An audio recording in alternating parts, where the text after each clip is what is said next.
Finishing up 21 years as dean. I know, hard to believe for a 24-year-old to have done that for so long. But I will be working in an AI forward center on campus and going back to being a professor. And isn't it great that you can step down from an administrator and then go back to doing what you love most? So I'm very excited about that. This is our 20th year doing this conference. We partner with KSDE. They split costs this with us. They help us set the agenda. Each year at lunch since we've been doing it, we've had the commissioner come and give an update on education in Kansas, and the new commissioner, Jake, they scheduled something over this because they didn't realize that this is something we're supposed to do. So we'll have something to do something else at lunch. But it's always a great conference, and we're glad that you're all here. For the last 3 years now, including this year, we have had a main focus on AI. And why? Well, that's why you're all here, no doubt about it. How many of you in the audience are regular AI users? For the beginners session that I'll be doing, it looks like we'll have a very small crowd. I like that. That's great. We called it this year Smart Tools, Strong Teaching, and Successful Students. And the way AI is moving now in the education space, it's not taking over your lives, your job. It's taking over your lives, just not your job. But we're moving to a situation of co-teaching.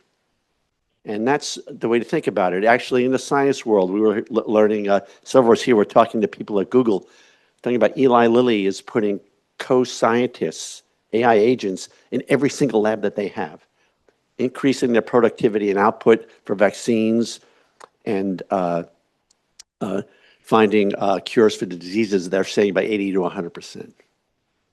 So we're talking about major changes in what we do. But in that space, what to me is very exciting is the fellow who's the head of education for Google gave a talk just recently, and he was talking about all the things that AI is going to do for education and all the tools that are out there and the new kinds of tools that are coming.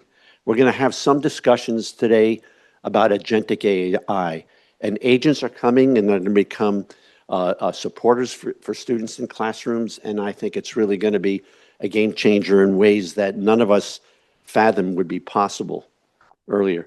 But at the end of his speech, he said, one thing I do know, he said, when it comes to AI in schools, AI will never replace teachers, he said. This is the head of Google. And, well, why is that? And he said, because the key for learning is motivation and support. And AI can't do that. Teachers have to do that. So teachers will guide, teachers will facilitate, teachers will teach, teachers will help kids. You know, every once in a while at the elementary level, maybe at the high school level, you're going to give a hug. We have an award called the Wolf Teaching Award. We've been giving it out now for over 20 years. And we asked the seniors at KU to invite the teachers, the great teachers who most impacted their lives. And we have probably had 5,000 applicants to that, written by the students, and 100% of those applicants talked about not, God, person was really good at how they taught me algebra. Or I learned how to do English. Now, there was some of that in there. What was the key? Person encouraged me. It changed my life. Was there for me. When I was down, they brought me up. When I didn't understand, they helped me understand. That's what great teachers do. So AI is going to help great teachers, I think, be greater. And that's where we're headed. The way we go ahead, I do want to say one thing that's a little troublesome to me. I've been reading surveys by students and faculty members at universities and teachers all over the world. There's one that KU was a part of that is coming out today, as a matter of fact, on student, college, and students and college teachers all over the world. And I want you to guess what area in the world, it covered all portions of the world, is behind all the others in the use and potential use of AI. Well, it's an easy answer. By far, we're not close. The United States is behind everybody. Everybody, by far. We are the most skeptical people in the world. I mean, you think about the World Cup and how wonderful it is, and you listen to the news media. Well, they're not getting people coming to the stores in Iola. It's terrible for us.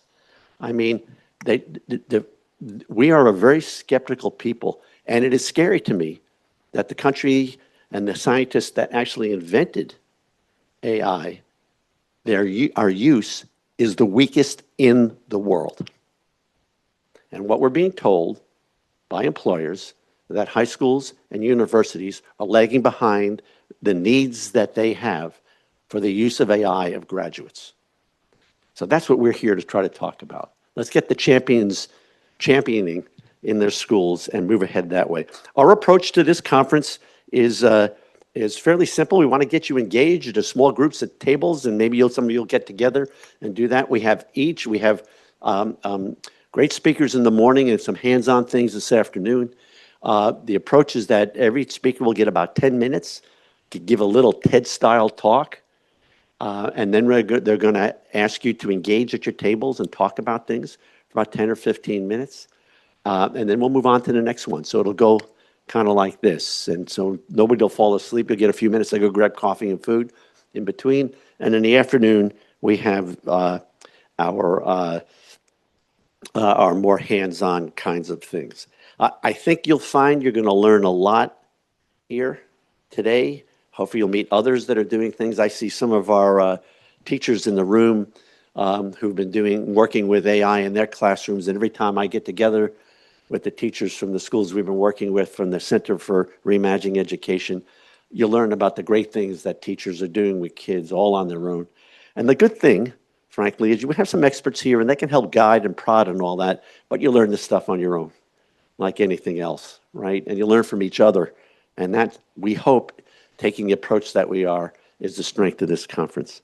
So let's go ahead and move to our first speaker today. Our first speaker is Jamie Basham. Jamie is the worst poker player in America. I know that because I play with him. Thank God I'm leaving the deanship, but I would still be able to buy Christmas gifts for my grandkids because of Jamie. I appreciate that. His research focuses on developing future-ready learning environments that are beneficial and meaningful for all learners, especially those with disabilities. His research focuses on how the design and innovative technologies, including AI and Universal Design for Learning, UDL, which Jamie has been an international leader on, how they impact human progress. He's managing over $30 million in grants over the years and is currently one of the directors for the Center for Innovation, Design, and Digital Learning, CIDDL. I urge you to go to KU's website and look up CIDDL. You will find all sorts of materials that will be useful for you. He's well published, gives lots of talks, and he's a great guy. Jamie Basham.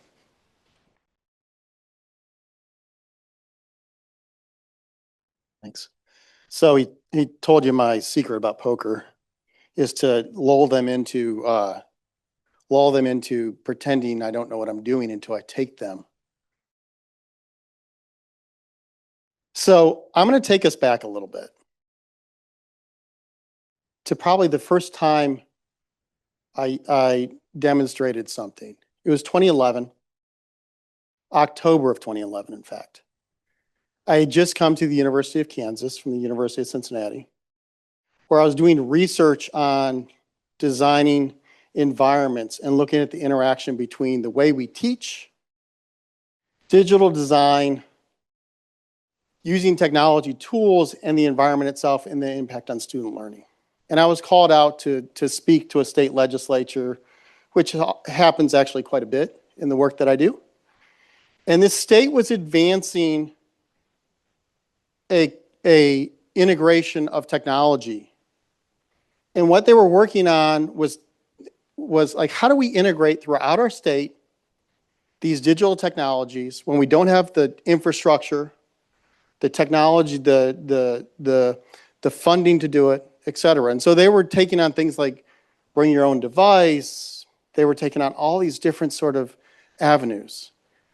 And so I was sitting there and one of the legislators said, hey, what do we need to be focused on? And I said, we need to focus on developing digital literacy. And the guy said, explain that to me more. And I had a pen next to me, so I held up a pen, just like I'm doing right now. And I said, how long do we spend preparing students to use something like this?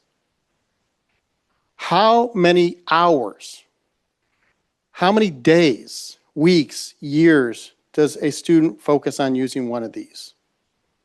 And I've done this in front of large audiences since then multiple times.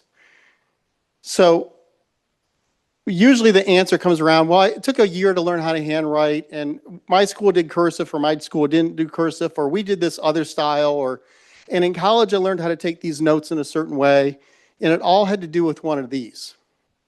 So I would guess I've spent a good portion of my time in school, at least in the early years, learning how to use one of these. And so I said, well, and I asked these legislators, how long did you take to learn one of these? And they said about the same thing. And then, again, it was 2011, so I held up an earlier version of one of these.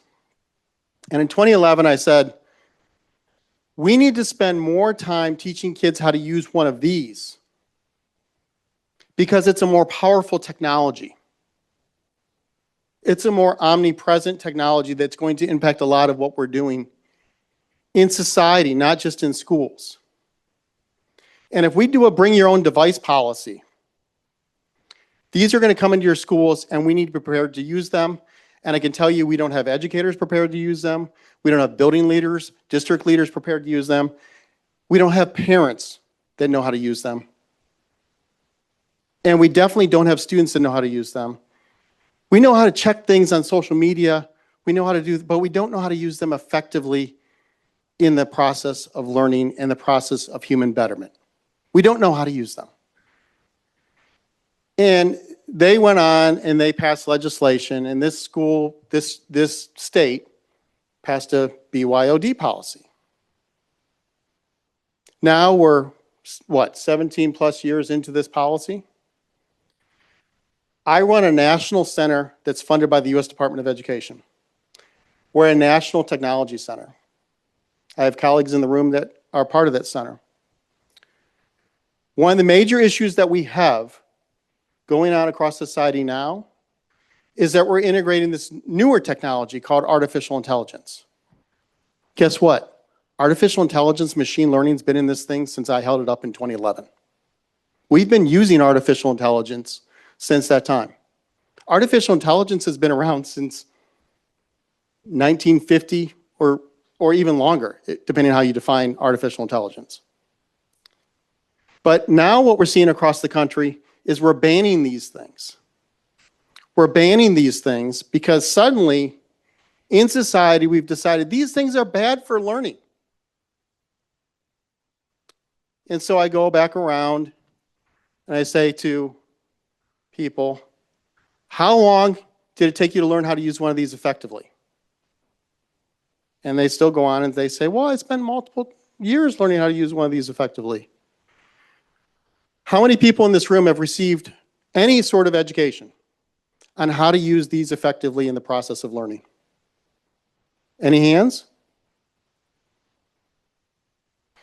So we have spent, since the birth of the mobile phone, we have spent a ton of time still teaching kids how to use this really simple technology and correcting it and arguing whether we teach cursive or don't teach cursive, whether we teach sandstone, don't teach, no, never mind. But we spend a lot of time teaching kids how to use those simple devices. We spend no time teaching kids how to use these. And what do I hear as I go across the globe talking on stages? But all I do is see families out doing this during dinner and they're not talking to other humans. And all we do is we're on here on social media and we're just doing this and we're not paying attention to the greater society. And I said, well, yeah, we've never taught them how to use them effectively. And so now what we're doing across our country is banning these things, pretending that they're just going to go away, pretending pretending they're going to go away. Guess what? They're not going to go away. Guess what? We're going to continue to have these problems because we are not educating the populace on how to use them effectively. We're not developing digital literacy like we need to. Now, fast forward to today's time and looking at the conversation of the day with artificial intelligence. What do we know about artificial intelligence? A poll that came out last October from the Center for Democracy and Technology found that 87% of teachers are using AI continually. 87%. 87%. In fact, I'm in the Department of Special Education. 57% of the IEPs and 504 plans written last year integrated some form of AI in the process of developing the IEP or the 504 plan. 57%. Much of that, as we know through the research we do, was done through what we call shadow work AI, which means teachers are going on to any sort of AI system that they find, usually free, and they're developing goals and objectives to fill in the necessary IEPs. And guess what? The IEPs are great. The IEPs are very good. They're actually written a lot better than many IEPs. But what we're not dealing with is what's going on behind the scenes. In November 30th, 2022, OpenAI released ChatGPT 3.5. Notice I didn't say 1.0. Notice I didn't say beta edition. It was 3.5, folks. It released 3.5 to the public, and everyone kind of said, oh my gosh, we got to use this stuff. And everyone started using it because it's very helpful to us. That's why people are using it to develop IEPs. It's very helpful. So AI is coming into our schools because it's useful to us. And yet I go around the country and around the globe and I talk to various groups. And as Rick was saying just a few minutes ago, what I hear the most in the United States, and I was talking to a task force, a district task force just last week. Half the task force, teachers, parents, community members, board members, half the task force is like, we need to bring AI and do everything with AI in our classrooms. Every cool tool that I can bring into my classroom and what we need to engage kids with should be AI. The other half the task force, AI shouldn't be anywhere near my kid. We're hearing this continually. I hear this on a weekly basis. I woke up today and sent out to a group chat that I have of a bunch of nerds that study this stuff. Something that came out of The Guardian, which is a global paper, which looks at, and again, goes to anecdotal data to say we shouldn't be doing this stuff in our schools. That's the large premise, the thesis of the article. Parents are afraid. Folks, going back to 2011, we cannot make the same mistake again. This technology is more powerful than a mobile phone. It's more omnipresent than a mobile phone. It's going to have more drastic change in society than any invention that we've had in humankind. And guess what? It's been adopted faster than any technology, any innovation that's been out there. And I'm not saying that CEOs of these large Silicon Valley companies tell us what we have to do as humans. I'm not saying that. In fact, I'm going to say the opposite of that. Because what we need to do is not listen to them and develop guidelines around ethical use. Here are 3 guidelines and guardrails that every school district, every school, every classroom should be thinking about as they implement AI in any fashion. Number 1, we need to think about data privacy and security. When we implement and use AI in our classrooms, in our districts, we need to think about data privacy and security. Is the AI secure? Is the data private? I can tell you most of them out there are not data private and secure. And if you ask a salesperson about it, they'll tell you maybe it is, but they don't really know. We need to coordinate across the silos of our education system with our IT people, with our district leaders, with our building leaders, and with our school teams and our community to coordinate and develop user agreements that provide data security and privacy. Number two, when we do and integrate AI into our schools, we need to provide opportunities for all individuals. We need to provide opportunities for all. That includes individuals with disabilities. That includes all diversity learners. That includes thinking about what it means to develop AI literacy from the early grades to the upper grades. And I'm not saying give a kid that's in kindergarten, put them in front of a chatbot. I'm saying develop data literacy. We have a project through National Science Foundation right now that's developing data literacy and information literacy and AI literacy through analog means, meaning that we're developing these things for kids not even using screens. We need to think about what it means to develop opportunities for all. And one of the cornerstones of that is developing AI literacy in our communities. Parents are scared because they don't quite understand the power this is going to impact it's going to have on society, but they're scared because we need to develop we need to develop AI literacy among all these people. And the third thing, before I get off the stage, because I'm getting flagged, the third thing we need to do is we need to have transparency and accountability.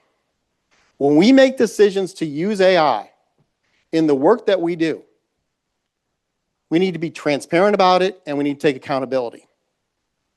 When we have systems deployed in our school system that are monitoring analytics or monitoring social media and doing all of these things because of safety and security, for instance, we need to be transparent about how that decision was made, and we need to take accountability for making that decision.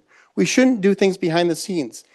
And when we take transparency and accountability and put that in the mix of our user agreements, we need to put the same onus on the companies that we contract with, our vendors. They need to be transparent. They need to be held accountable for what their data they're collecting and how they're using the data.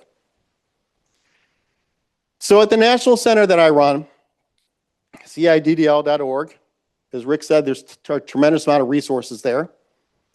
Colleagues and I have developed a guide. And it's a guide I think every educator should start with. It's about 12 pages. It's an easy read. Share it with your friends. Share it with your family. And it gets into data ethics and decision-making around AI. You could download that by getting the QR code right there, or go to CIDDL.org and you'll see a tremendous amount of resources for you. But what I want to do is, I think we're going to go to table talks. And so I want to kind of highlight these two questions. What is the biggest gap in your own school or district between what AI tools teachers are actually using and the formal guidance and security policies currently in place? It might be, I don't know. And that's an answer within itself, right? I always tell my doc students, or I see one back there, who's doing tremendous amounts of work on cognitive offloading in AI. I always tell my students, nothing's out there. That's actual data.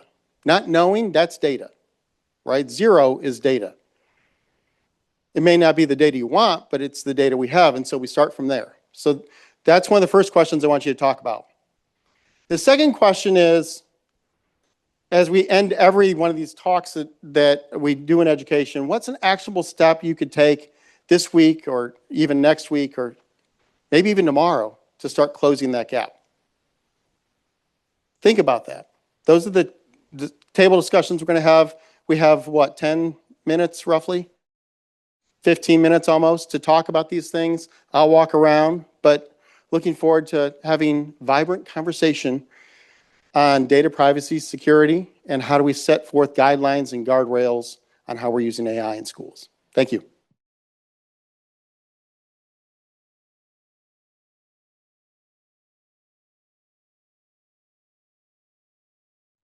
All right, folks, take another minute or so to finish up your conversations. Then we're going to ask if there are any questions for the group. We finish up and then we'll see if there's any questions.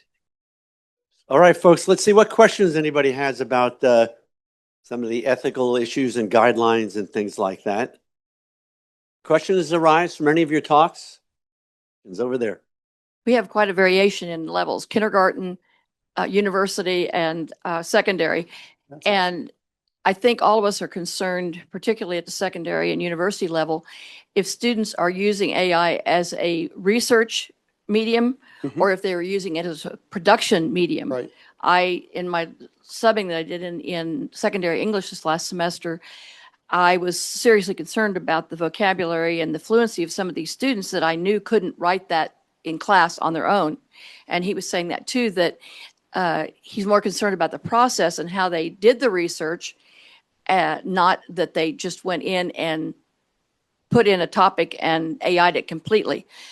That I've talked to former colleagues from the junior college level, and they have to literally run papers through apps to determine if they were original. And I made me glad that I'm not teaching at that level anymore, because it is difficult. You don't want to call anyone unethical or dishonest because they may actually have those writings actively when you suspect that the vocabulary, the fluency, and so forth is not their own. It's Right. It's very difficult. Yeah, so this is a huge question. Again, throughout the nation, globe, whatever, these are questions that we get, and we're dealing with this. So I'm going to give you a resource, and I'm going to talk a little bit more about it. So if you go to ciddl.org, ciddl.org, and you go to the top right part of the screen, and you type in AI and assessment, there's going to be a resource that comes up on AI and assessment. Now, here's what we have to think about. There's a couple, and that is going to talk about the research on using AI and the way we assess learning. Now, what you're going to find out as you get into that is the way that we've been assessing learning has been broken for a long time. We need to look at multiple means of assessment. We need to work on things like universal design for learning, but it also gets into process assessment. What does that actually mean? And Yarn Song is back there again. I caught her eating. Raise your hand, Yarn. If you see her throughout the day, she's one of my doctoral students and a research assistant, and she has helped, and we've deployed assessments that actually embed AI in them purposely. Say you have to use AI. But what we want you to use in the AI process is we want you to use AI as a resource and even have it make your first draft. We don't care. But now what you're going to do is you're going to share with us how you went through the process, reflect back on how the AI was correct, incorrect, and you're going to go on to a higher level of thinking, right? And again, we go into much more detail on the website on all this. But we have to transform how we're doing this. Now, the other way that we embed is they reflect on it and they share video in the process of how they've actually done it. Now, here's the other piece that you have to know. All of those AI monitoring systems, and these are questions, so we're a national research or technology center, so we do research and technical assistance, which means we answer questions that come into us. One of the questions that we get almost on an annual basis, it usually happens September, October, is how do I detect AI? What system do I have to buy to detect AI?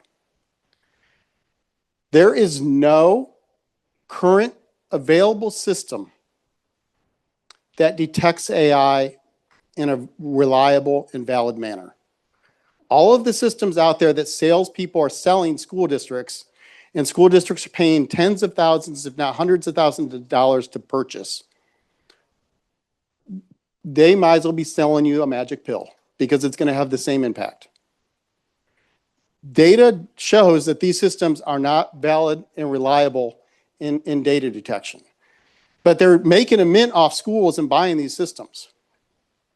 So what does that mean? One, we have no way to detect it. Two, we have to think about the way we're conducting assessments and the way we're measuring learning.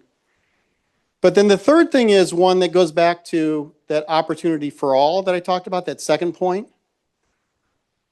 We need to develop AI literacy. Part of AI literacy is ethics. Part of AI literacy is knowing when to use it and when not to use it.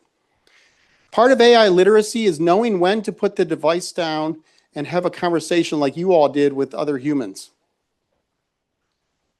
Part of AI literacy is figuring out, I'm going to cognitively offload this task because, one, it's not that meaningful, and nor do I really care about it, such as taking a quiz on using the credit card. You're good?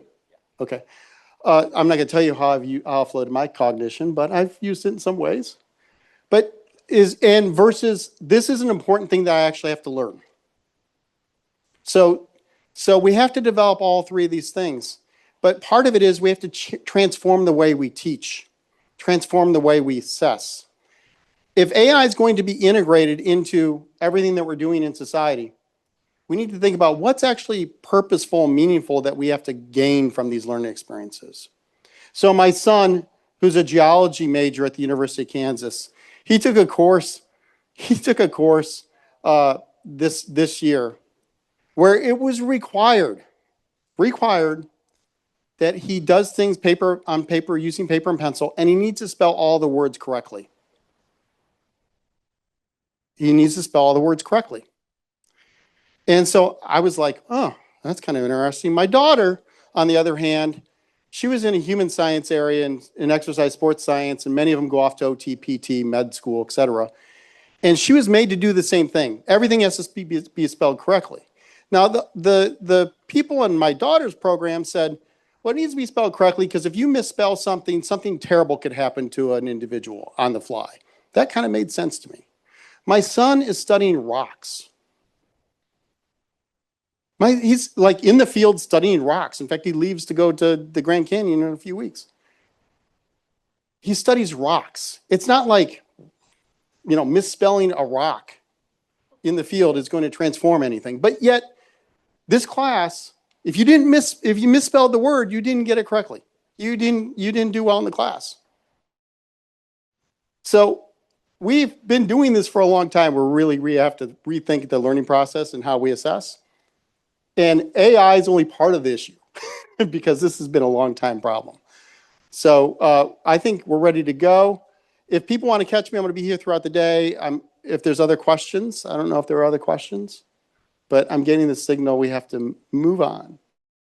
So we're going to take about a 10-minute break and come back. Just to underscore what Jamie was saying, you probably all know that our state legislature in Kansas spent a lot of time passing a piece of legislation to tell you how to teach reading. It's relatively thoughtless, but look at it and see if you find AI literacy any place in what we need to do. And they don't think that way, and it's a shame. We always look backwards and we don't look forward, and it's problematic. Let's take 10 minutes, go to the bathroom, get some more food, come back. Now we're going to turn to two of our colleagues at, that's it?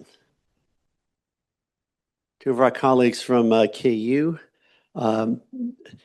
Two more of our colleagues from KU, Dr. Maggie Mosher and Dr. Lisa Dieker. Many of you worked with Maggie and Lisa through our center and elsewhere. And if you haven't, you should take the opportunity when it arrives to be able to do that. They're both AI advocates. They are co-authors of a book called Empowered by AI and co-hosts of something you can access through the KU website. It's a podcast called AI Advocates, and it has how many podcasts on there now? 30 podcasts for teachers on how to use, and educators on how to use AI in a classroom, and it'll open your eyes up to all sorts of things. So go look up AI Advocates. I think it's terrific. 5 to 8 minute episodes, very free practical advice on that. Lisa Dieker is a distinguished professor in the Department of Special Education at KU, and Maggie Mosher is a graduate of special education at KU. This year, the #1 ranked special education program by U.S. News and World Report in the country. Maggie also works for the Achievement an assessment institute with us. She also has an appointment working with our curriculum and teaching department. And on the side, she teaches for an engineering school on the East Coast, a little one. Oh, yeah, Johns Hopkins University. Maggie is a leader in the intersection of AI and extended reality with more than $15 million in funded work and 25 years of experience in K-12. Lisa Dieker is mentioned, a distinguished professor at KU. She's the director of the Flight Center, FLITE, another place you can go to their website and get lots of nice resources to help you. She has secured over $30 million in funding and published extensively and even holds 6 patents. It's been one of my joys over the years in bringing people like Jamie and Lisa and others to KU to be forward thinking about this work. So many of you know them. I think you're going to find that this will go quickly and you're going to have a lot of new ideas. And so let me turn it over to Maggie and Lisa. Thank you.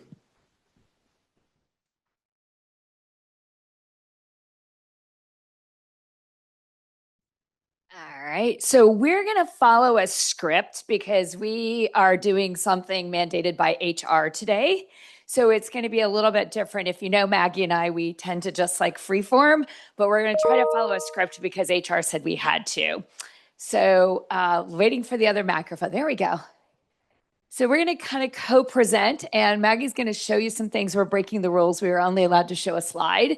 But we're breaking the rules and going to do more than that. We're teachers, we're role breakers. But today's an important day for us, not only because we get to be here with all of you, but because our favorite co-collaborator, as he mentioned, is retiring. Yeah, so after 21 years, Rick Ginsberg thinks he's leaving us as dean. So we decided we were going to see if we could hire somebody who might fill at least the toe of his shoes. So we today are doing an audition for AI to see how it might replace all the things that Rick Ginsberg has done for us over the years, all right? So we're going to ask it to help us a little with planning, instruction, and assessment. So we're going to start with Copilot as our first interviewee. And Lisa, go ahead and give me a prompt. I'll run it. All right. So we decided for planning, we're like, okay, Rick was a great co-planner with us. He'd plan anything. If you ever knew, he'd tell you a great story while you were planning. You get a lot of information. But we know he would give the perfect prompt to get things done. So we decided to give an obnoxious prompt today. So those of you who are not prompters, we're going to show you how long it gets. So we have written a prompt that we think will give us the exact lesson we need for our 5th grade class on the moon. Here's my prompt. Create a lesson on what students need to live on the moon as part of our 5th grade unit on planets. This is for a mixed ability classroom that includes 2 EL students, 1 student is blind, and 1 student has dyslexia. Include differentiation, 1 scaffold, 1 extension, 1 image, 1 sensory activity that involves touch, and make the explanation ELI 5, ELI 12, and ELI 15. If you don't know what that means, it's going to explain it like I'm a 5-year-old, a 12-year-old, or a 15-year-old. And so make sure our lesson feels human and engaging for students and includes movement and group work. What happened? So we got all of this from that. So I would say we aren't like Rick in our prompt. We should have done it better. We should have made it a few more things, made a little bit better of a draft. So we'll have to add some things because look at all we got. We got the lesson. We have the mini lesson. We have the humans in the moon. We have the student activity. We can keep scrolling down and it'll keep giving us more and more of stuff that we have. But like Jacqueline over here said, this is great, but I was at her table and Jackie had mentioned that we have things like we live on the moon, we have our activity, but what about collaboration? What about some other things that maybe it didn't include? So one of the things that we wanted to know is, could it help us in our instruction? So here's a plan. And a quick funny story. I have all my undergrads write a lesson plan using AI. I put them in the simulator that I'm going to have later here today, and I let them teach it, and it goes awful. And they leave there very discouraged. And I'm like, because it stinks. AI does. They're like, we didn't even ask the kids their name. And I'm like, yeah, because AI didn't tell you to do that, did it? They go back for 6 weeks, learn from me, learn about AI use, revise those lesson plans. They come out and they leave like, we're really good teachers. I'm like, let's not go that far, okay? But yes, you've come leaps and bounds. And so it's one of our themes is you need a Rick Ginsberg when you're collaborating. AI alone is not enough. Yeah, so we're going to do our second audition. And who would we go to for our second audition but Google? Because Google Classrooms is in most of your schools, and we have it within Google Classrooms. We know it's FERPA COPA compliant. So let's do that as our second interview. Started with Copilot, we're moving on to Google. Guess what? Lisa and I created a gem for you. This gem is already on anybody's if you want to search it. If you go to your Google gem, all you have to search is AI advocates, move while you learn. Okay, now wait a minute. What's a gem? A gem is essentially a chat bot. It can be an agent. Sometimes it's just generative. It depends on how you use it and how you program it. But it's kind of like a basic chat bot. So it's like ChatGPT or anything else. We're going to put in the prompt, create a 5th grade science activity to get students collaborating so that they're not just sitting, about what they would bring to the moon. We all have either CIT3, MTSS, or RTI. We want it to be a tier 1, a tier 2, and a tier 3 ready. And all the things I have in my room to make this are a ball for each student, a pen or a pencil, and paper, and we have a Chromebook. Make an interactive activity. That's all we said. And here's what it did for us. It created.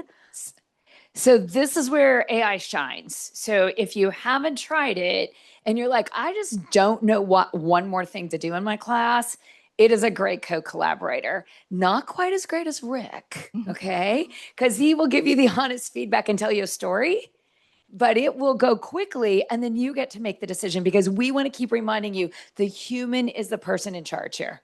So look across these and make your decision because Maggie has one in mind that she really likes and I agree with her. I decided to go with role and play because my students have trouble talking over each other and I'm trying to get them to agree and disagree. So we have balls in the room for everybody at recess. So I'm going to do role and play. Why I chose to interview Gemini is because with the gem, after I make that activity on the AI advocates, I just click that button and click the word video.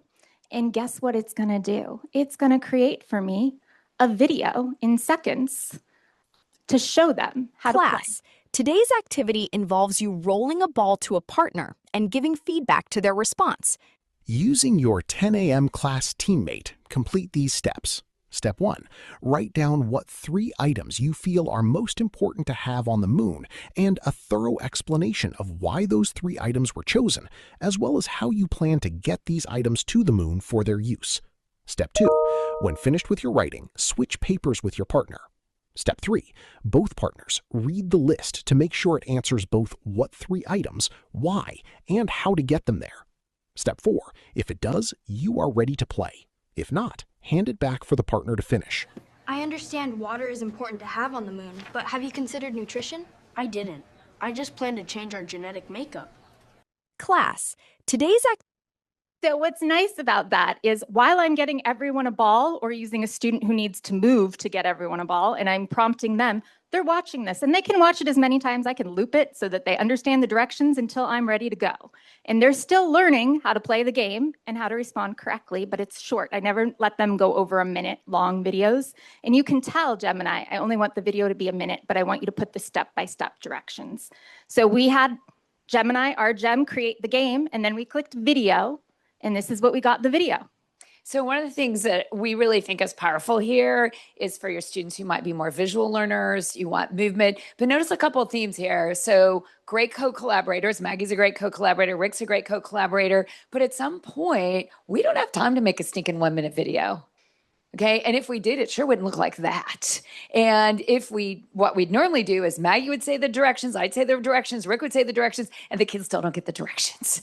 And so again, I get tired of saying it over and over again. So there is this human moment and there's this AI moment. And I think that's the blend. And now we're going to go to the moment how many of you love to grade? Oh, wow. No one raised their hand. Okay. Well, that would be true when we collaborate with any of us. We're like, grading stinks. I would choose another word, but that's the appropriate one. Grading stinks. And so one of the things is we believe AI can do better than any human in this room is find new ways to assess, because I feel like that's when we're stuck in the rug. I will quickly tell you, I'm the parent of a young man with Tourette's, dyslexia, and dysgraphia. His high school freshman year, he was given 2,634 worksheets. Whew, in 9 weeks. And he couldn't fill out a one of them. Because that's great assessing, right? Right. It's going to show you what he knows. Couldn't do. Now we're going to show you what it can do. So Maggie, take it away. So my favorite one now we're going to interview for assessing is actually Mizzou, not the university, but it's Mizzou AI, just saying. If you're on Mizzou AI, you just sign up, you tell them you're a teacher, it's free, it's FERPA COPA compliant. None of the student information goes anywhere. So it's why I like Mizzou. It was literally created for teachers. All you have to do is click build a chatbot, custom. I put in the directions. Guess what? It's an agent. So I put in specific directions for an agent to grade and do everything. It's going to do those instructions, and it created my own quick chatbot. Welcome to the Moon Survival Debate. Let's discuss what you need to survive on the moon. What items do you think are essential for living there, and why? And I can click the speaker button and tell it what I want. I'm my student who just answers one word, so I put water. I need water. And then it gives me the next one. Well, great choice. It's eventually going to prompt me on why would you bring water? How would you bring water? Water is crucial for survival since there's none on the moon. It's vital for drinking, cooking, and hygiene. So if you wanted to get on that same chatbot right now, even we have 2 minutes left, so I'm going to show you, you could just do like we do with the kids and give them the QR code, and they just go on that chatbot themselves. The QR code is in their Google Classroom, so they just click it.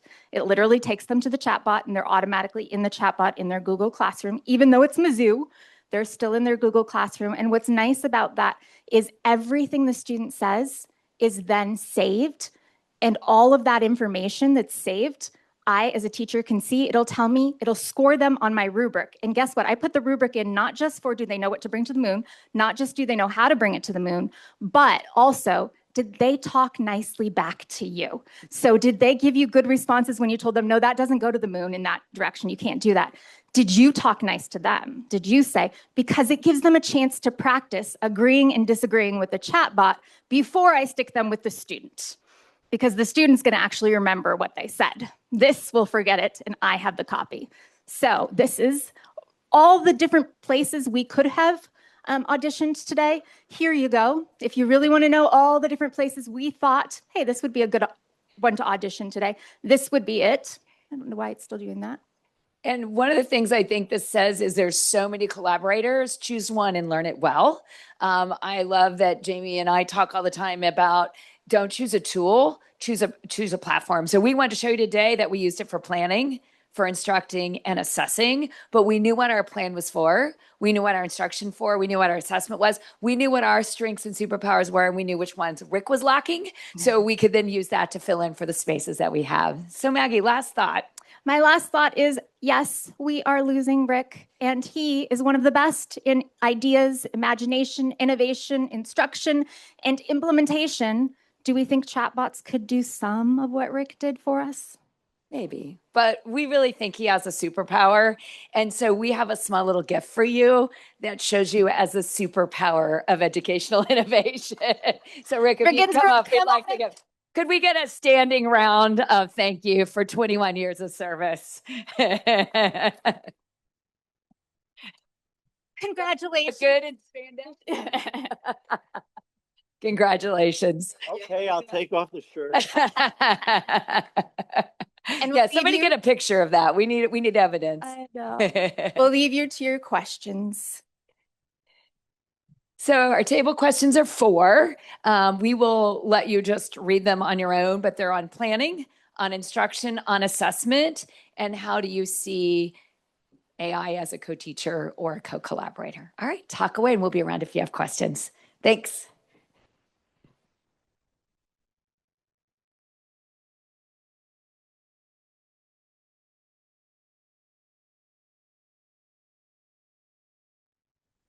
You two are both experts. Talk a little bit about specifically what you did to create those videos and all that, so that it's clearer to more novice users, if you would. Yeah. So Maggie used Mizzou in that case. And the videos, sorry, with Gemini, sorry, with the gym. The other one I defer to. So again, what we always say is pick a platform, whatever you live in, and use that platform. They will all do this, but probably the two easiest are the Google Gyms and Notebook LM. So if you're in the Google ecosphere, and most people that have Google Suites don't even know about Notebook LM, I am telling you that is the game changer of life. And if you're not in the Google and you don't mind using open source, still you can use Notebook LM. But it makes the best videos ever. And let me real quick, for those of you who I think he's asking is step by step. So we just had it make the actual thing. All I do is copy and paste this. Just click Control C. And I put it into the Gemini after I click the plus button and click video, create video. And I, of course, have to start a new chat when I create a video. I don't have to try it, but it'll make me, because it's the first time it's been on this machine. I just click Control V and click the button, and it'll start generating that video.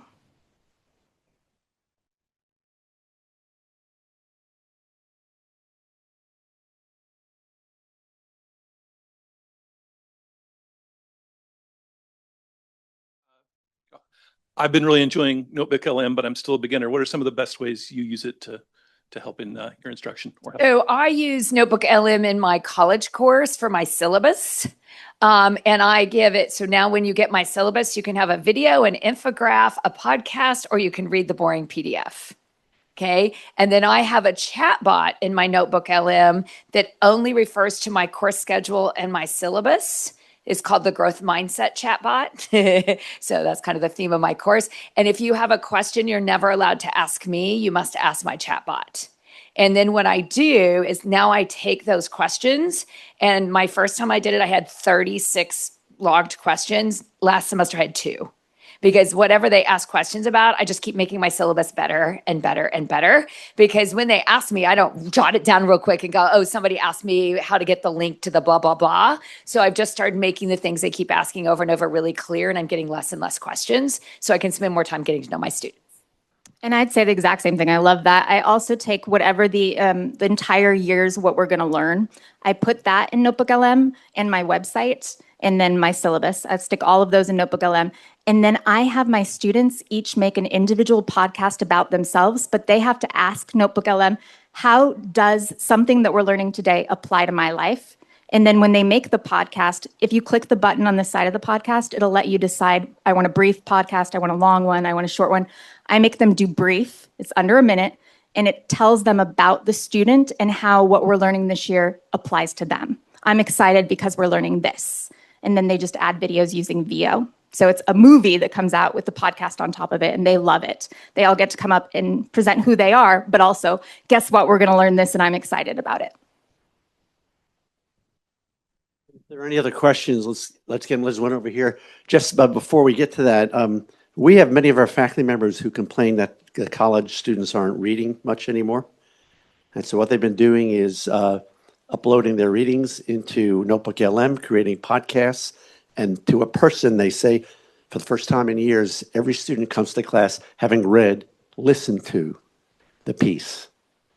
And just for a wow thing, for a beginner, our center, the Center for Reimagining Education, got $2+ million from somebody, and we were asked to go to their board of directors to talk about the work we were doing. They've been funding pancreatic research, pancreatic cancer research, and we're the first education thing they funded. So what we did is we uploaded one-page document and said we want to display the power of the tools that we're using. So we asked it to create a podcast on our work. And it took about 6-7 minutes, and we hit it. There were about 20 people there. The chairman of the board is an 80-year-old billionaire. We were done. She looked at me and she said, "You cheated." I said, "How did I cheat?" She said, "You gave those 2 people that talk to each other in the podcast. Have you ever listened to Notebook LM podcasts, man or woman? You gave them that last night and they recorded that." I said, "What 2 people?" She said, "The 2 people that were talking." I said, "What 2 people that were talking?" She said, "Weren't you in the room, those 2 people that were talking?" I said, "Those weren't people. That was AI." She said, "Those weren't human beings?" I said, "No." And she put her hands like this, and 80-year-old woman, she went, "Oh, shit." She said, I'm getting old. It's really powerful. I suggest doing that with parents and other groups to get them engaged in what you do. We have a question over here. So you use the Mizzou AI to kind of support scaffold for students who maybe needed help. Can you talk a little bit about how that might be used for extension? Yeah, especially students who finish early. When you're having to remediate, I'll often stick them, okay, you're done. Go ahead and talk to the chatbot about what else you could do. And it will prompt them to continue, oh, you've got some great ideas. How could we encapsulate those ideas to make sure they make it to the moon correctly? And then it will add things. So whatever you put in the instructions in that chatbot, it will do. So if you instruct it to say, I want you to, with this student, to get their higher order thinking much better, and then also to make them really word by word explain why their rationale, because kids are not good at explaining their rationale, our gifted kids especially. Explain your rationale. The chatbot will walk them through that. So it's a good way to have them, and all of that is recorded, so the parent can then, during parent-teacher conferences, you can say, look at how much we're growing in our ability to creatively think and our ability to really critically think. And I go back to, Rick taught me this, seriously, he did, the ELI prompt and the humanize. So you can also use that in the chat bot when you're making the directions. Like, I would like this student, these 5 students to ELI like they're 20. And these to ELI, so that you can say, be kind in your feedback for somebody who's lower level, and be more challenging for a student that you want to push a little bit more. So that, and then the word humanize, and I often like that humanize word, not only for the lessons I'm creating, because it's often, most of our lessons aren't like, why do I need to learn, multiplying 2-digit numbers? But if you say humanize it, it will give you reasons why. And what you can then do is ask the chatbot to also humanize. So using that prompt, can you make sure the kids are using humanized examples, and so that it can prompt for that? So those are my default, everything I do in teaching, I lean in those 2 prompts. And I will also add that I often tell the students to ask for an expert in the area to the chatbot and see if they can write a letter to the expert with their idea. And I've gotten some really great letters back from people that shocked me that they would respond to a student, but some of them are generic, but they got cool things. Like one of them was from NASA, so they got really cool stuff from NASA, but it really makes it real life for them immediately. And I really like that with that piece too. Oh, yeah. So what's nice about chatbots and it being able to record, I always recommend knowing, like Boodlebox records, Magic School records, School AI records. It's good to have some recording of it so that it will flag them if they're doing inappropriate things.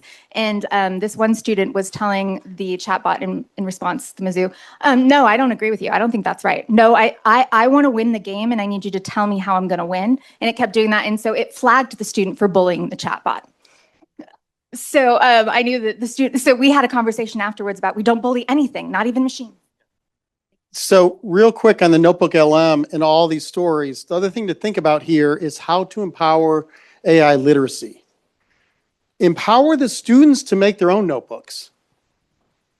Teach the students how to make their own notebooks. So rather than us doing it for them, if your school has the infrastructure, if you're a Google school and you have it turned on, show, here's how I did this. Have the students then make their own notebooks so you don't make it for them.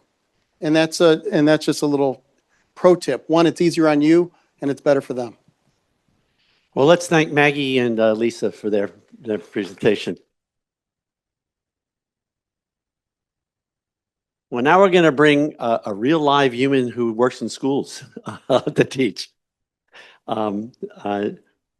Hanna Mick is an elementary school counselor, and she does a lot of speaking, and she's an innovative leader dedicated to helping schools reimagine how they might engage and support students. She was named the 2024 Kansas School Counselor of the Year and the 2025 American Society for Counselor, blah, blah, blah, blah, blah. School Counselor of the Year national finalist. She's the Dean of Elementary Counseling for USD 437 and a counselor leader coordinator for the Kansas State Department of Education. I think you're going to find her, we were told to have Hanna come speak because she's a dynamic, incredible speaker. She comes from good lineage. I'll let you all figure that out. So please join me in welcoming Hanna Mick to the stage.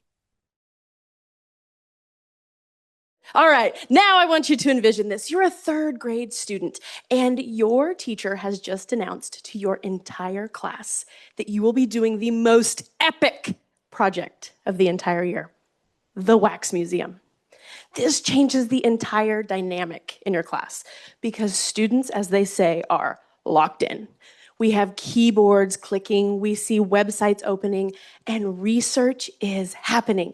And as you glance around the room, you notice that all of your classmates look like they know exactly what to do. And then you look over at your screen, and it looks like this. Oh, it should have been blank. It's blank. And that's not because you're not trying. In fact, you're trying so hard to focus. You're trying to read the words, you're trying to track the sentences, and yet everything seems jumbled. And you start feeling really overwhelmed. And that overwhelmed turns to anxiety.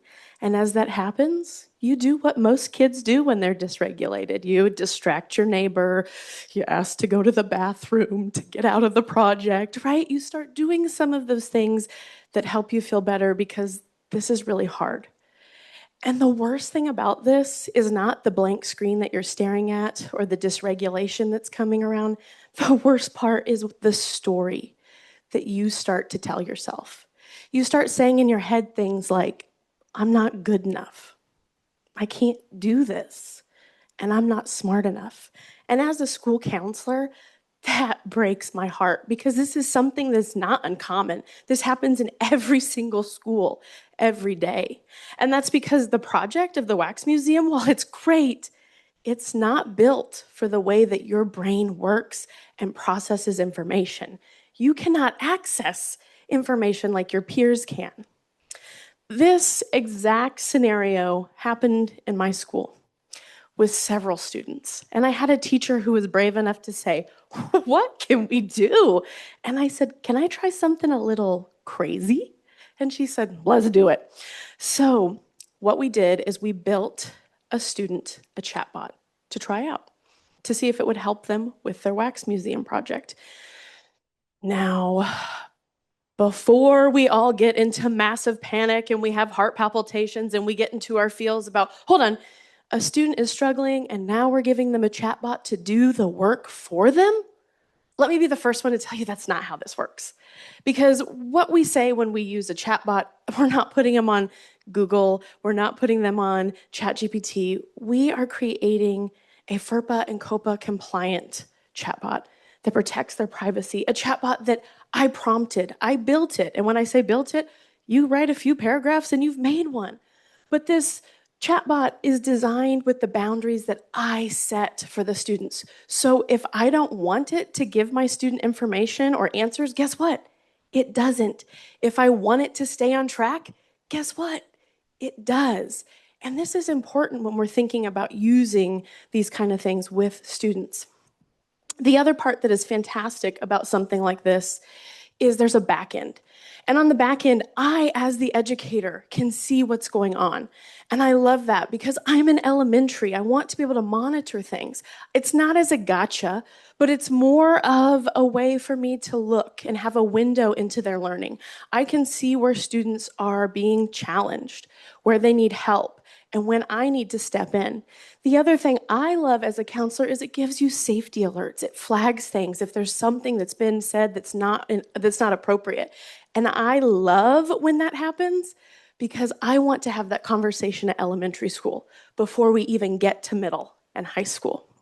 So for my student in this example, what this chatbot did was it took large blocks of text and it made them into simple, digestible sentences that she could read. Not only could it do that, but if there was a large block of text while she's doing her research, it allowed it to be read to her. She's still getting the information, she's still doing the learning, but she's accessing it in a very different way. The other part that I think is pretty cool is at her leisure, if she wants, she can toggle on a font that was created for students with dyslexia. Pretty cool. But the point of this is she still had to do the work. She still had to do the learning. But instead of the work feeling like a wall, it felt like a doorway. And that doorway for her led to success. She ended up completing the project. She did really well. She stood up in front of our whole community and presented her wax museum project. But that's not the best part of this story. The best part of this story is what happens next. This is a student who all year will not raise her hand. She will not participate in class. And after this project, she wants to participate. She's raising her hand. She can't wait to share her ideas. Now, I'm not saying AI did all of that, right? That is giving a tool far too much credit. But I'm saying teachers can help. This was the right teacher using the right tool at the right time to give a student the right access. So this got me thinking, if AI can help create academic access, what can it do in the other counseling areas? Because you see, as school counselors, we work in 3 different domains: academic, social emotional, and career. So I got to thinking about this because we want students to have access, we want them to build confidence, but mostly we need to practice skills, right? We've got to get those reps in. So I thought, what is something that all students could get more reps in? Conflict resolution, right? I mean, what kid doesn't need more of that? So I thought to myself, I typically do a role play with students.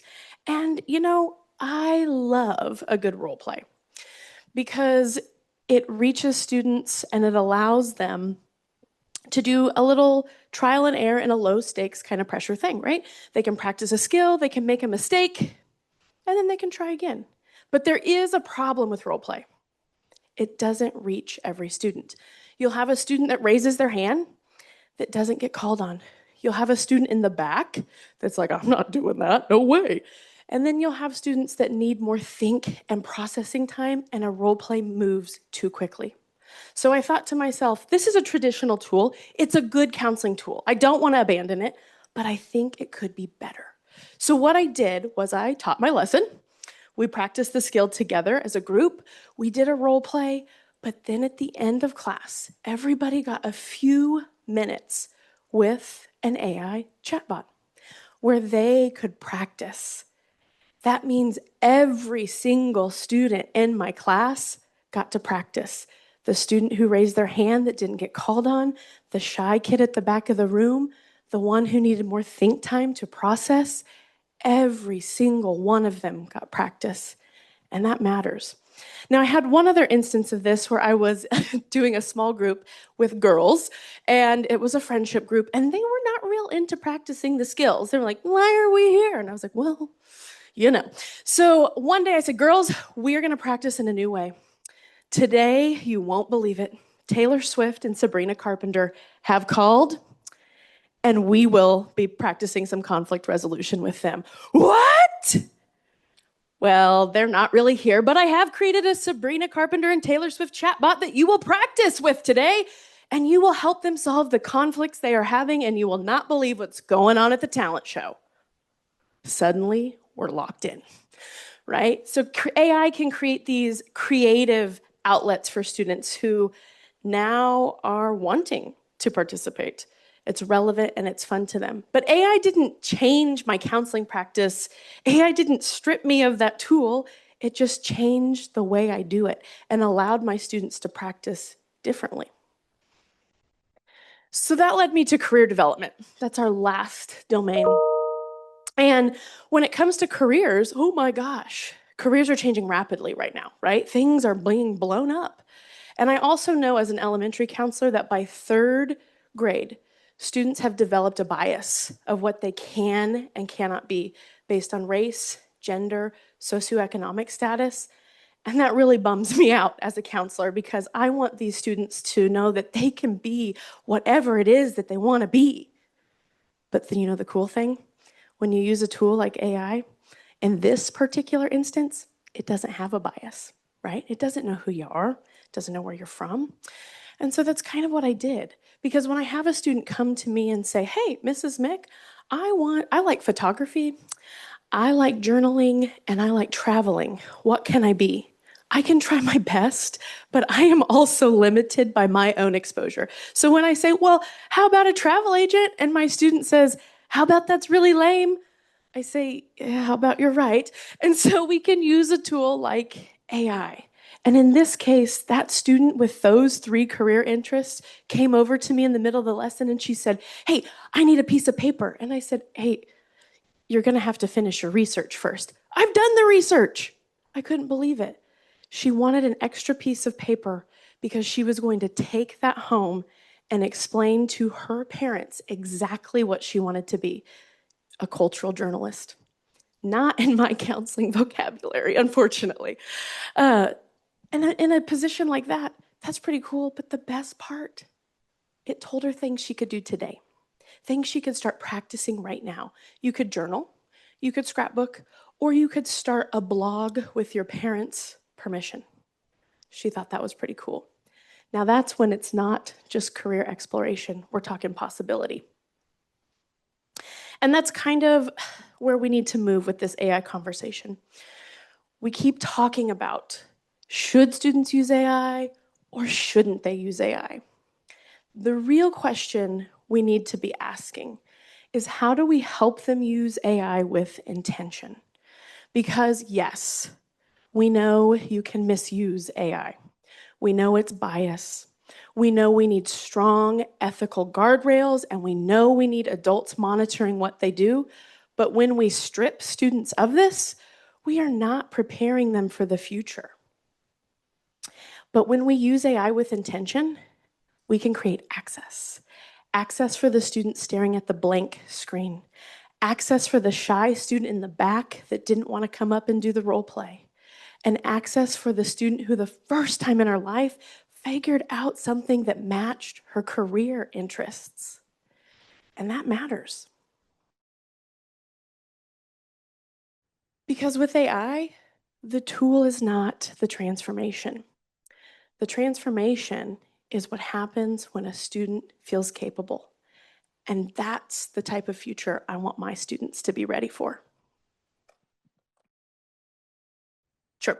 All right. So the questions at your tables, you can feel free to answer these at your leisure, but I have just 2. So when students are anxious, overwhelmed, or behind, how can AI serve as an access tool that helps them organize, understand, and begin rather than a shortcut that does work for them? And my second one is, what would change if we viewed AI not as an advantage for some students, but as an accessibility support for students who have been working twice as hard to access the same learning? And I'll walk around and see what you all are up to.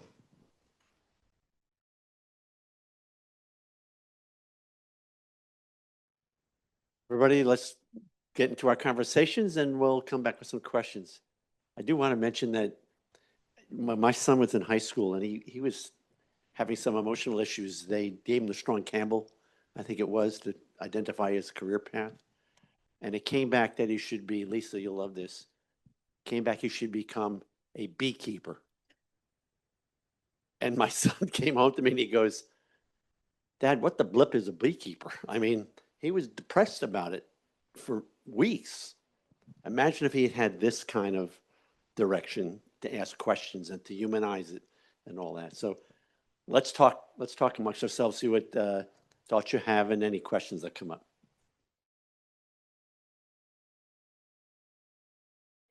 All right, we are ready to take some questions from my friends at the roundtables. Questions, anyone?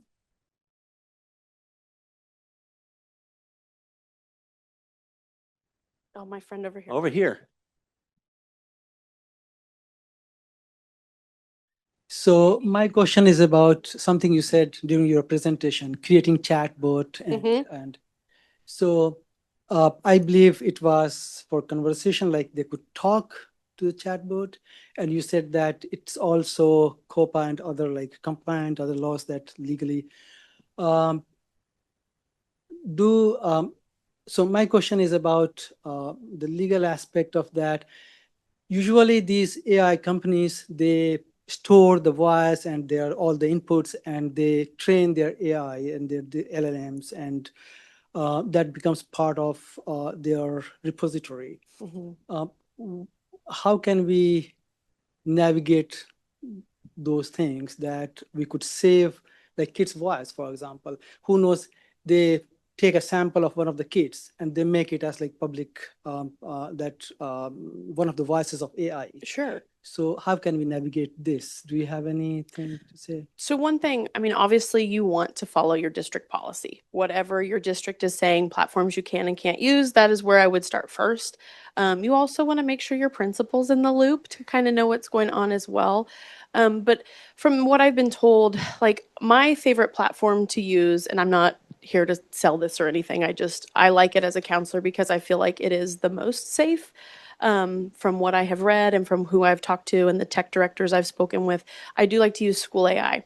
And one reason I like to do that is because you do not have to sign on, right? You're not logging in through a Google account. The only thing, like my students will scan a QR code or they will type in like a short link and then they can just type in a first name. If you don't want them to have a first name on there, you could say, do your initials and class code. So like maybe a student in my third grade Mrs. Adams class might be HM3A.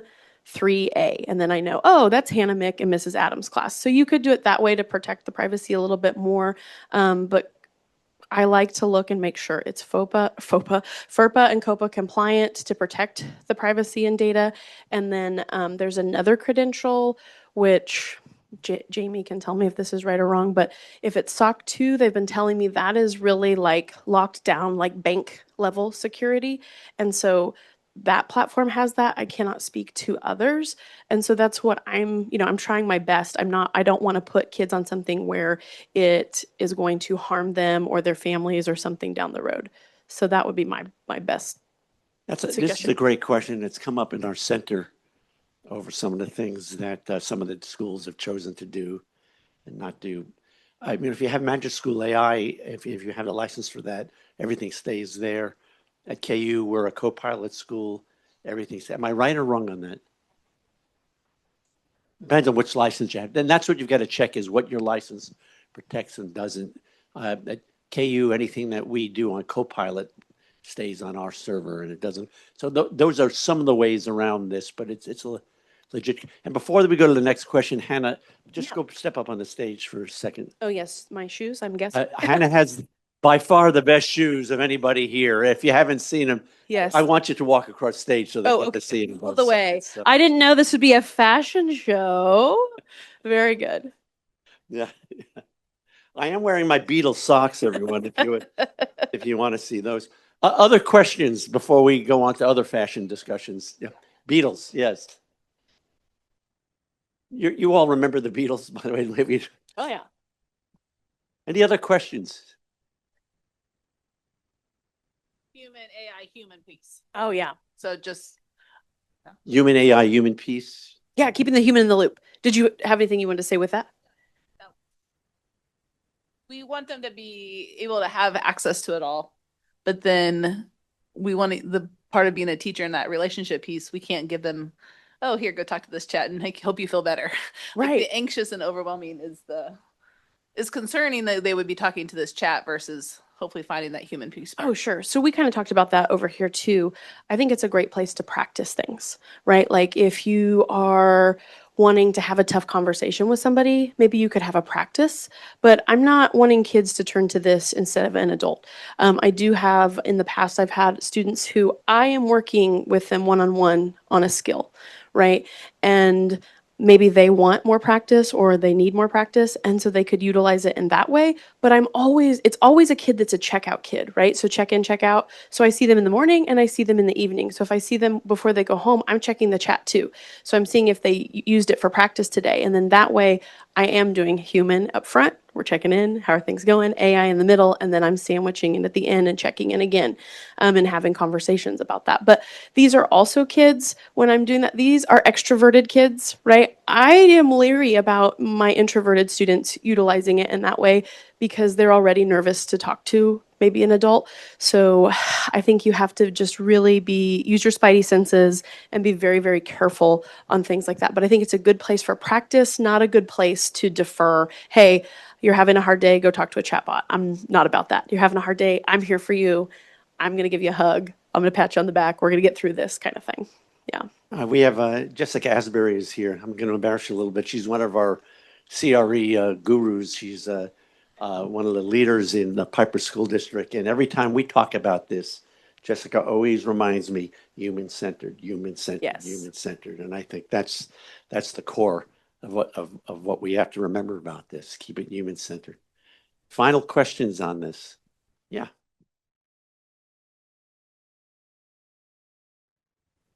I just have a quick question. One of the things we talked about is that if you have a student who's anxious and overwhelmed and looking at the blank screen, and then you put you have them use the chatbot, have you taught them how to prompt and all that? Because a lot of times when they're dysregulated, even putting in that prompt is going to be difficult. So when we are using AI, we always want to have a little AI literacy up front. We want to teach them how to use this, how this works, because I don't think that that's the most safe or ethical thing to just say, here you go, here's a screen, right? So we want to teach them how to use it. And so in this case, I sat with the kiddo one-on-one. I taught them how to use it. We actually did it together first so that she really had a firm understanding of how this worked. And then she actually taught other students how to use chatbots who are also struggling with their research projects. So she also gained a little bit of a leadership skill there. I still made sure that she was saying the right things and teaching them the right way, but it was a great way to build her AI literacy because she was teaching others. But yes, we always want to teach ahead of time. And the foundations of, like, even though we know this, like, this is not a human, this is a robot. If it says something weird, let's talk about it. Just having those questions, or sometimes I think a great way to just incorporate some AI literacy in general is not even using AI, right? Or maybe you use it as a classroom and as a group, because you can have conversations about AI and not even touch it, and then kids are more AI literate even though they haven't used it. I always worry, one of my fears, and we wanted to have someone that would touch on the SEL piece of this, so thank you for joining us, is, you know, the Big Bang Theory? That was my key. And the astrophysicist, the Indian fellow, he can't get a girlfriend, so his girlfriend becomes Siri. And on that, and I always worry about, I think about that every time I think about the kids that we are struggling with. Let's thank Hanna for a wonderful presentation. Thank you. So we're going to let's take 5 minutes for a bathroom break if anybody needs it, because I think we're good on our schedule. So please, 5 minutes, let's run out, do what we need to do, and we'll go ahead and introduce our next speaker. Then the question, yeah.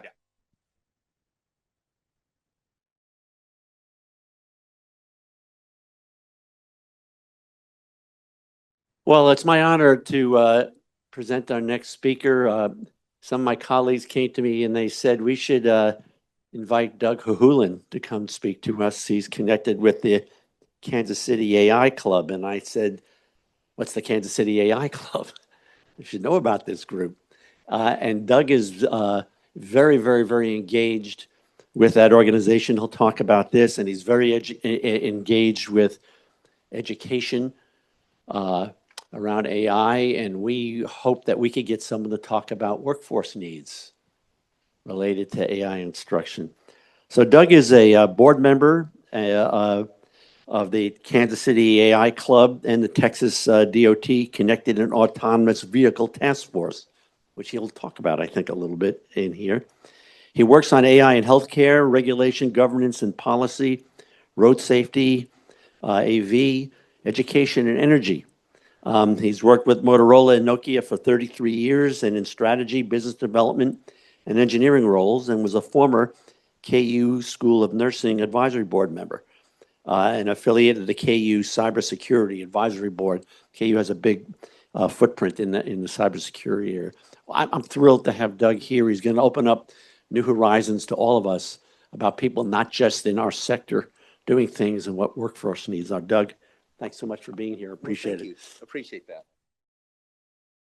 Hello. Yes. Thank you so much for this opportunity to talk and to present about how to use tools and this very powerful AI tool. So I'm an engineer by background. I went to Purdue University, and engineers, what we do is we learn how to use tools. We learn to invent tools to solve humanity's problems. And looking at, throughout history, When hunter-gatherers came about, they had about 200 tools to solve their problems. Then the agriculture age, we had about 10,000 tools. Then the industrial age, we got up to 1 million tools. We're now in the billions of tools. And it's going to be amazing where AI is coming, but how to make sure that we use these tools. Like some of the original tools that are very important is reading, writing, and arithmetic. In fact, looking at some of the history of that is just fascinating. But what teachers do is teachers teach tools, teach how to have literacy of those tools and then fluency of those tools. So I'm just real excited on how can we, in this AI age, the age of AI, how do we learn to use these tools for literacy, so the students are literate on how to use AI tools, and then eventually how they can get fluency, where they could teach others how to use these tools and be going from the classroom to the career. So this is what I'm going to be talking about in the next 10 minutes. It's not the tools, how to use them, and context matters. It's absolutely critical that you provide the right context. In fact, in terms of solving problems, there's been 5 technologies that have that saved 1 billion lives. One of them is the toilet. And I always like to ask the question, when will AI save as many lives as the toilet? So we'll see if we can do that, and how can we make a more productive society. Actually, before I continue, I just want to get a feel for this room. How many of you are excited about AI versus more concerned about AI? So if you just want to, if you had to go one direction or the other, how many people are excited about AI? You're really excited? Okay, how many of you are more concerned about AI? Okay, no, that's a good, and actually, if you don't know how to use these tools properly, you should be concerned. So the important thing is making sure that every student, every worker knows how to use these tools properly. So, I show this slide about Socrates, when writing and reading was introduced. It took about 500 years in Greek society on learning this. And Socrates was concerned that, writing would cause memory loss. You wouldn't use your memory as well. And actually, when I was in college in the 80s, the question was, can we use calculators in college or not? And some classes said yes, other classes said no. And my math skills were really, really good. Being an engineer, you had to have really good math skills. Now that I have a calculator and computers, my math skills has atrophied. So Socrates was right. Writing weakens the mind of memory. But, what happened is Plato came along and said, okay, how do we use these tools properly? And then eventually Aristotle said, writing expands knowledge and human potential. So the question is how do we learn to use these tools properly so it can amplify humanity and not replace humanity? So that's the really things I'm very passionate about. So I'm along with the AI Club, there's another organization called the KC Tech Council. It's made up of about 250 technical companies like Garmin, Burns & McDonnell, and others, large and small companies, trying to figure out how do we promote technology companies here in the Kansas City area. Last year in 2025, there was about 13,000 new job openings on technology jobs. And so we had actually the president and CEO of KC Tech Council actually presented here at KU with the KC AI Club had an event in January, and she presented this slide. But what are employers actually signaling? What do they need in AI? And so the thing is AI skills when entering the workforce. AI tools are needed during the interview process for hiring. Candidates are expected to use AI to analyze information. They're not just like, okay, how do I regurgitate and copy and paste what the AI is asking? They evaluate AI outputs. They explain how AI improves workflows and improves the speed. And AI competence is often implicit, not explicitly listed. The sad thing is here in Kansas City, while we're ranked 30th in the nation, we're ranked actually only 53rd in Metro of AI adoption, according to the Brookings Institution. And part of that is around AI literacy and AI career pathways. So what we're doing here is actually helping, hopefully, to improve AI literacy here in the Kansas City metro area. So that's what we're focusing on. And so how can we help promote AI literacy to the students so they go from the classroom to the career? So here I use this, oops, sorry. Going the wrong way. Yeah, got it. Yeah. So basically, talking about intelligence is the ability to achieve complex goals. And so how do we use a tool like AI to help us achieve a complex goals? Right now, about 2.4 billion people are using chatbots in the world. There's agents, and about 300 million people are using agents. So AI is these tools are rapidly evolving. And so understanding how to use these tools properly and the power and the amplify of the human ability is absolutely so critical. So this is what we're looking for and using it to achieve these complex skills. So, employers aren't looking for an AI user, someone that just copies and pastes. If the AI can do it for them, why have the employee? What they're looking for is AI managers who understand risk and return. So when an employer asks, how are you using it to a student, coming in to do an interview, they ask, how are you using AI tools today? And so for your high school students or your college students, they should have that in their mind on how do I answer that question. So things like return on investment. I'm using AI to enhance my learning, these learning loops, allowing me to master new protocols in faster times. Safety focus. This is absolutely critical because one thing is AI is a very powerful tool, but it can also do a lot of harm if not used properly. So I understand the risk of AI slop.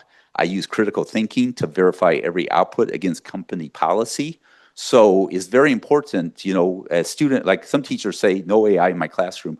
Others, teachers may say some AI in my classroom. And others, I know one professor who requires them to use AI. So the question is how do I know what the protocols are of my company and follow those protocols? So they're looking for AI managers who understand the processes that they need to follow and then follow them appropriately. And then, of course, efficiency. How can I use this to enhance the return on investment? The company's spending a lot of time on AI and for their employees' training.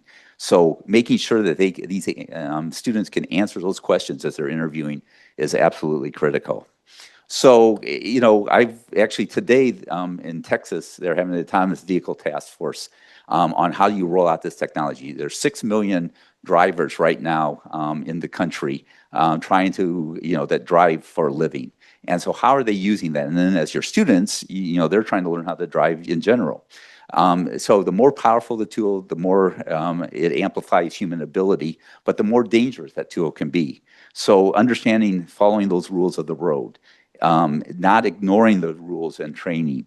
So understanding the risks and the dangers, that's where you have guardrails for AI to understand that. That's why AI literacy is absolutely critical. And then going from AI literacy to fluency. And, when we talk about autonomous vehicle technology, a human in the loop, making sure that the human is the AI manager, making sure it's safely monitoring that AI system. Right now they say, well, AI can be better than 10 times the average driver. The average driver is actually a very poor driver. So I want to, the best drivers are 10 times better than the average driver. I think what we need to do is have a human in the loop until the AI is better than 10 times better than the safest human driver. And I believe that's capable in the next 10 years. But this is going to be a rollout. And so for the next 10 years, I think understanding these students to know how to use literacy properly, that goes from literacy to fluency of these tools, and how they can amplify their ability and not replace them. So with that, I'm open to questions. We'll look at these two questions that I have. So the first one that you can break out is, what is a single tool that amplifies your life the most? Who taught you how to use that tool? And what % of the tool do you actually use of that tool? So that's the first question. And then the second one is, what problems do your students face that AI can help them solve faster, better? How can teachers teach them to use these tools as ethical, critical thinkers rather than just shortcuts that solve the problems for them? So these are kind of the two questions. I have a little bit more information there, but those are those two questions. Feel free to talk among your group on that. Thank you.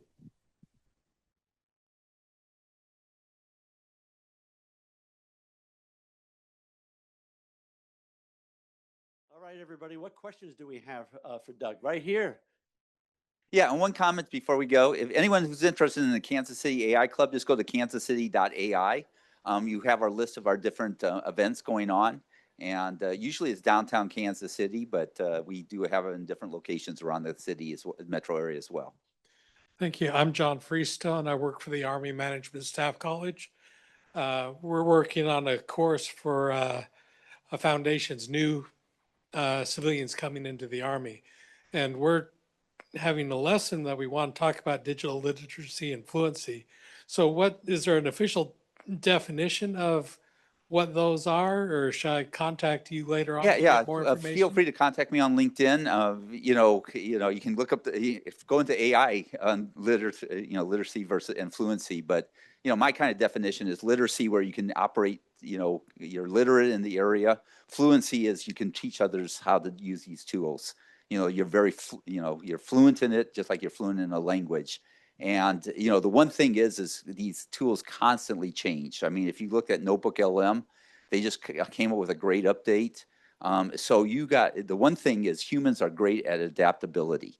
And so there's critical thinking and context I would recommend on AI, but adaptability is the other one, is constantly be able to adapt to your environment. It's a great question.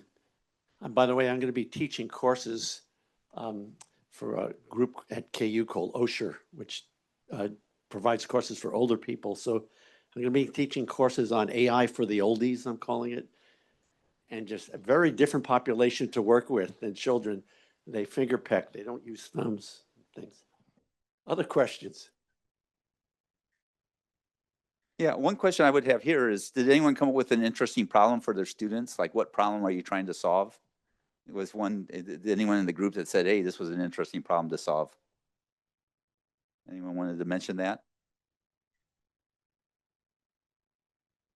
Yeah, I'm going to actually be talking to a group of single mothers. It's a part of a group that they provide housing, but also financial coaching and life skill coaching.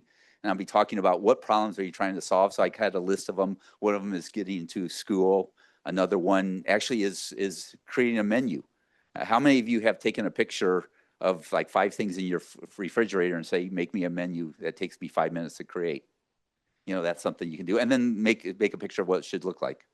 One of the biggest questions we constantly get at the university, I think in K-12, is that the kids cheat. Mm-hmm. And so lots of questions about how do you create AI-resistant assessments. Maggie and Lisa displayed a way to do that, but that's a very common question we get. Yeah, and this is going to be the dilemma, because how do you amplify the student's ability where they take the foundational skills, their critical thinking skills, and amplify their ability versus just replace their ability? There's a concept, and I didn't have the slide in here, but it's called loops, where it's continual learning. And, and so are you continually learning, or is the AI just doing everything for you? So the fundamental question to every student is, are you learning? Are you wasting your time? If you're not learning, you're just kind of wasting your time here, So, how can we help you learn to amplify your ability to do amazing things? So that's the focus is, are you amplifying what you're trying to do? Yes, please. Question down here. Hold on.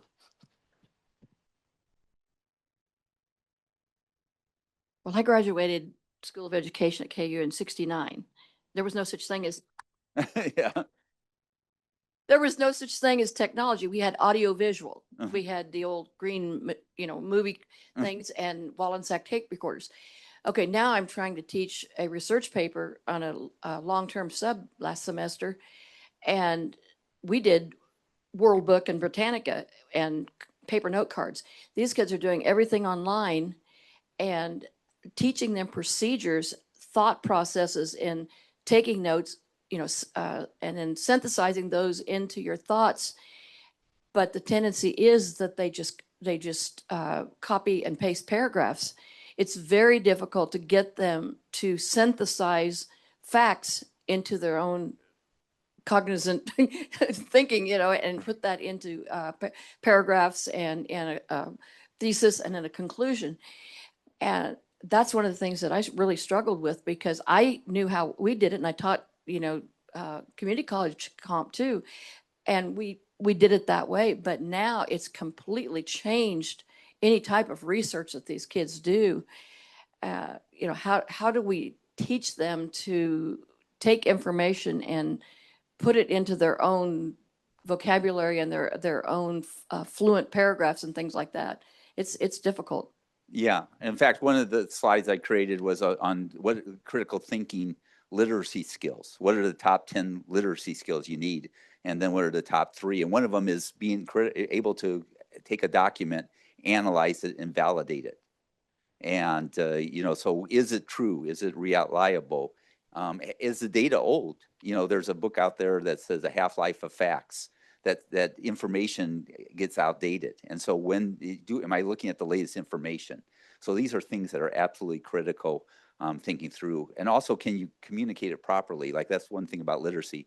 I wrote a book with a medical doctor on AI in healthcare. And, how can we translate complex topics into something that the students or the patient can understand clearly? These were freshmen. Yeah. Imagine, Yeah. Freshmen, just trying to teach them to, like I said, support a thesis sentence and find, 3 critical examples to support that.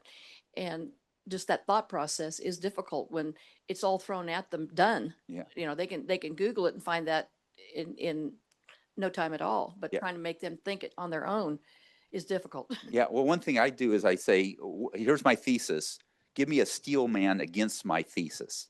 What's the best argument against my thesis, so that I can come up with, refine my thesis or think about it in a different way to give a better, stronger argument. So, everyone loves straw mans. Like, this is why I'm so brilliant, because everyone else is stupid. But find what is the steel man argument against my position, and help me understand my position and be able to argue the best way possible against my position.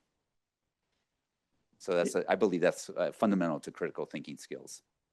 Yeah, and you're striking at this balance that we're all struggling with between allowing the use of the tools versus the tools doing the work for the students. My wife and we have a bunch of students, faculty now teaching in China, and the freshmen whose English is their receptive English is okay, their expressive English isn't great. So they use AI translators to help them in the class, and you want them to do that so they can understand. But then they also use AI to give them the answers to anything. So you can't take the AI away.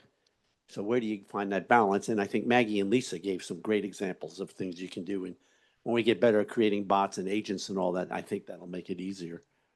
I actually think that we do this right, critical thinking will be improved dramatically for individuals. Yeah. Well, I get in arguments with my chatbot. In fact, someone was talking about bullying the chatbot. Right. I asked about, give me 5 things that Aristotle did wrong, thought wrong, and what did Einstein? And the chatbot came on Einstein about quantum mechanics. And actually, I said, no, you're wrong. And because, actually Einstein was one of the inventors of quantum mechanics, and he had one of the interpretations, and he was some of the foundational principle of quantum mechanics. And so I was starting to have that dialogue, but only if you have the foundational knowledge that you can have that conversation. And so, how do you teach the skills to your students so that they can argue the point? If they think it's wrong, argue that point to why you think the AI is wrong, and build and look and do research, and try to say, okay, what's the pros and cons of any position? And this is this concept of co-teacher, and I'll come over to you here. I was a part of an interview of the Asian Pan-Asian leader for Deloitte. I think it's the biggest employer in the world. He has 300,000 employees. And we were asking him how he uses AI. He goes, every day I do a 2-hour brainstorming session with AI. And I argue with it, and it argues back, and we share ideas and everything. And he said, it's the height of critical thinking. I said, how does it compare when you used to do that with the team live, your team live? He goes, I don't want to answer that publicly, he said.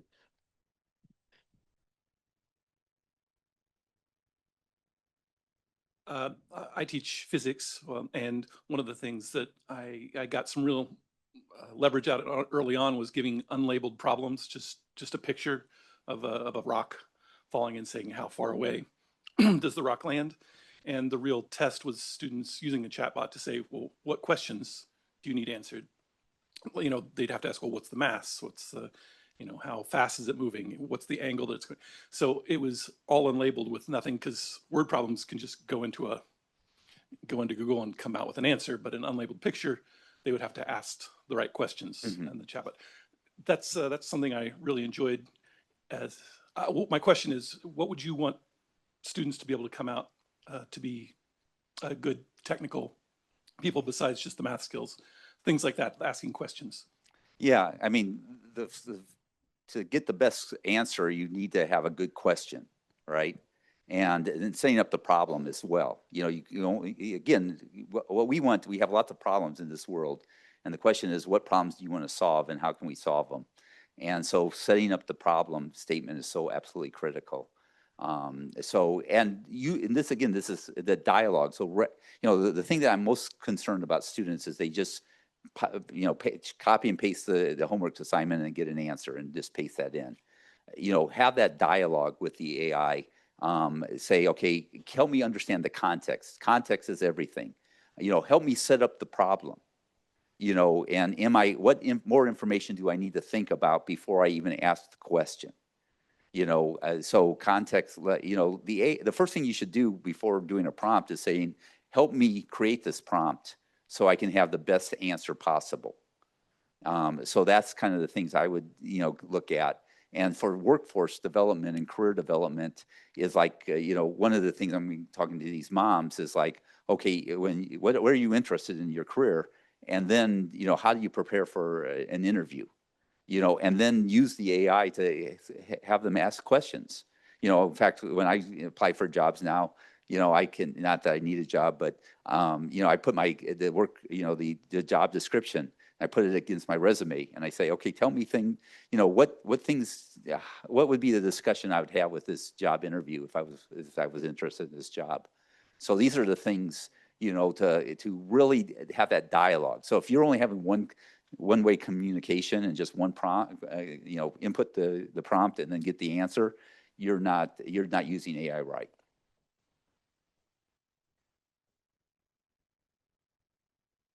Last question, hold on. Getting my steps in, isn't that great? You planned that, didn't you? Thank you. I am a special educator, and I just wonder, or I often hear objections to AI technology beyond the classroom, as in, I just wonder if if you're aware of any health objections to AI use. For example, we hear just last night in the news, our district, I work in the Shawnee Mission School District, where parents were concerned about screen time use, and so too much technology in the classroom. Is there any legitimate or current research or evidenced research out there about AI use? And it's a pros and cons, I guess, cons of using it. Yeah. Well, in fact, I'm in a book club, and on Thursday we're going to talk about self-help. And it's I put the book in and said, okay, help me outline the different chapters. And it's like, okay, based on what you know about me, what should I do? And one of the suggestions was you need to take a break from any technology, any AI, go for a walk and just enjoy life. Focus on relationships. So, you know, that's the thing, is the balance, you know, like, you know, what is it? Aristotle is that golden mean, you know, in everything balanced. So my biggest concern to young people is there's going to be a group of people that just get drawn to AI. I mean, AI tells you everything you want to know. They'll tell you you're brilliant, you know, and you need a coach. You don't need someone who just is sympathetic to you and just tells you everything you want to hear. So the thing is how can I be you know, what do I want to do in life, and how can AI help me achieve my goals? But I don't want AI just to replace the humanity. I need the relationships with humans. This was a good question. I mean, one could argue the same thing about Fox News or MSNBC, to be honest with you. Studies are coming out. They're slow. I mean, research is going to have to change because AI changes so quickly, it solves its own problems. So we got to throw out randomized controlled trials in this space. They're too slow. There was a study done out of MIT on the neurological problems that this was causing. And I went and read the study, and what it did, it took very rudimentary issues, rudimentary ways of using AI and compared it to a very sophisticated teacher teaching and found on the scans that the brain was lighting up more when the teacher did it and then when the AI did it, and therefore the AI is bad. But it was the stupidest use of AI ever. If you use sophisticated uses of AI, it would have been equivalent to the teacher or maybe surpassed it. We don't know that, right? So point is that it's a little too early, I think, to have medical studies yet, although, there's been a lot of work on too much screen time on phones for kids and what that's doing. But I dare say cars are a hell of a lot worse than horses were in terms of number of injuries, right? And you can look at any technology that's happened and the same thing. So this will, I think, come to us over time. Or television was terrible. Oh, right. Yeah, we got a point here and then we'll go over here and then we'll go to lunch. So we have some research coming out. There's a number of studies going on, obviously, across the globe. I was talking about her earlier. She can raise her hand because she's one to pick up. So we've just run a meta-analysis on higher order thinking skills that's looking at the use of how AI influences that. And it comes down to exactly that. It comes down to using it appropriately. Now, here's the issue with these meta-analyses and this type of research. Human bias, just like, AI systems are biased because they're using human data. I'll stand up because people are looking at me. Because they're training on human data. And guess what? We're biased, right? So we're already getting back from the editors and reviewers some feedback that they don't want the AI, in my opinion. She have not debriefed on the most recent feedback we've gotten. In my opinion, they don't want the AI systems to actually help in the learning process. So one of the things we're having to overcome in some of our research is actually external reviewers and their own bias going into this, right? So it's interesting that research is taking place. We are showing positive outcomes with the use of AI if it's used appropriately, as to when it's not. But that's the caveat there, right? The other piece is, and I'm going to highlight my colleague here, Troy Vasquez, on this little website, again, ciddl.org, he summarized a large national quasi-experimental design that took place across the nation on phone usage in schools. So the biggest ban we're seeing across the country right now is phone usage in schools. Human intuition says phones are bad for the learning process. And I stood up there earlier today and held up my phone and did that whole thing, right? What do you think the data says on that? Human intuition says phones are bad for the learning process. But if we actually gather nationwide data on this, and we look at all the variables, does anyone want to guess what it says? Dramatically better. It actually does absolutely not a thing. And in fact, again, we have this summary and then you can access the main study on our website. It actually increases student behavioral issues in schools.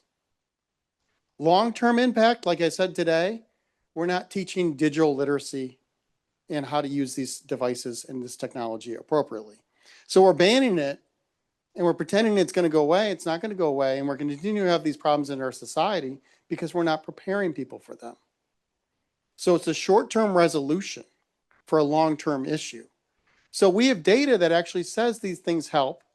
We have data then that says if we ban them, it's actually going to cause behavioral issues, and it's actually not going to increase test scores.